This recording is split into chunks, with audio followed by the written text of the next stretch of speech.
Dito tayo sa S8, ang pinakadulo ng Clark. Ayan, dulo na yan, oh. Diba? Ayun, ayan, oh. Ito yung The Heights, yung dulo ng Clark. Sa The Heights to, sa dulo. Tapos delivery charge 50. Siyempre lugi tayo dyan, sa atin pa yung motor.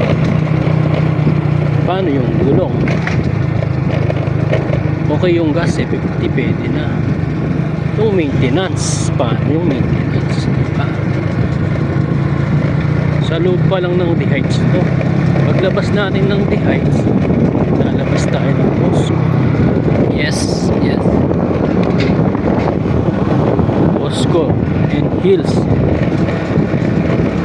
Diba? Sa loob pa lang tayo ng The Heights. Malayo na, diba?